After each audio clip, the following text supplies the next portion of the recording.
guys, welcome back to the YouTube channel of Oils or Blessings. My name is Sam, and in this episode, I will share with you the oils that you can use for hair loss.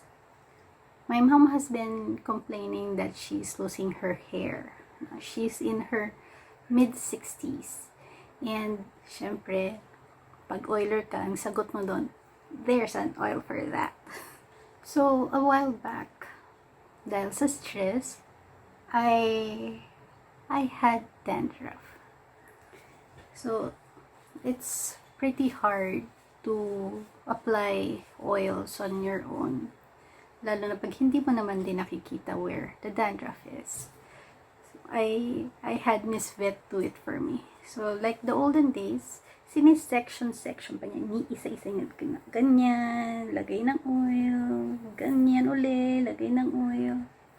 So, ang hirap. If you will do it on your own. Lalo na you don't know where to concentrate.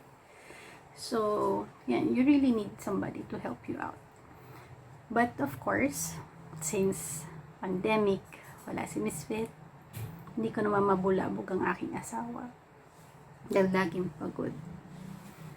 I was blessed to find a gadget or a product that can answer my concern. So I found this on Instagram.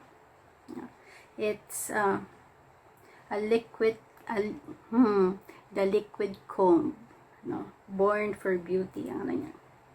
Yan. So share ko sa inyo how I use it. So, this is how it looks like. So, that's the reason why ganito yung tsura ko ngayon. Di pa ako nagsusuklay kasi kasama siya sa demo. Yan. So, ganyan lang siya kaliit. Okay. And then, so what you do is you pop it open. Yeah.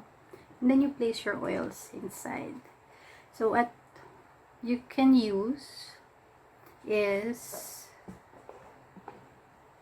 cedar wood. Cedar wood kasi is known for combating hair loss. So I'll just use 2 drops lang. 1, 2. Yan. Then, close natin agad. Baka masagi.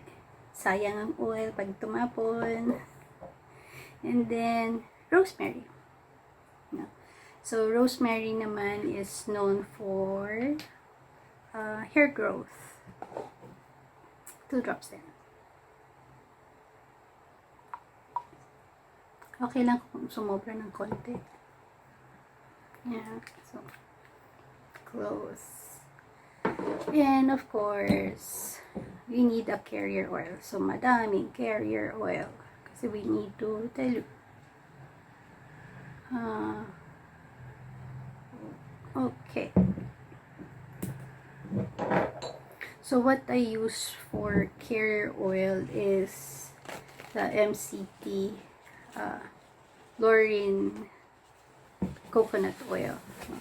The reason for that is because it doesn't have smell.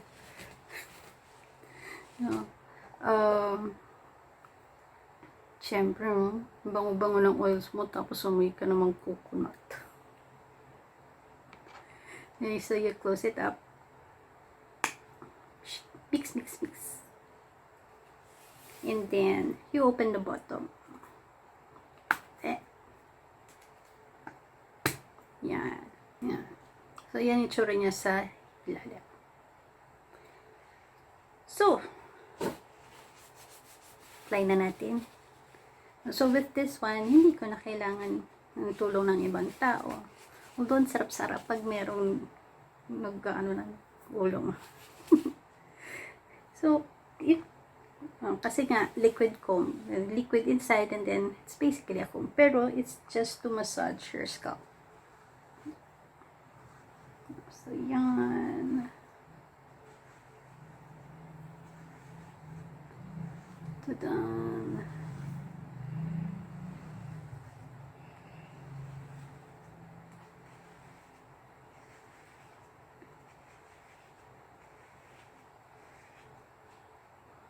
Yan.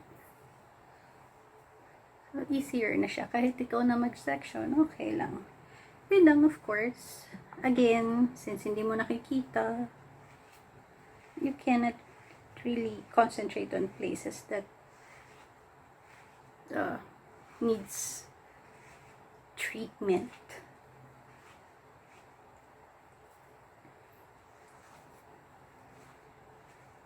Yan.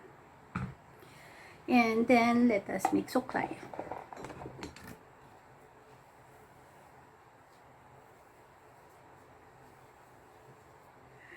Hindi ako nag-conditioner. Ako po ay nag-shampoo lang.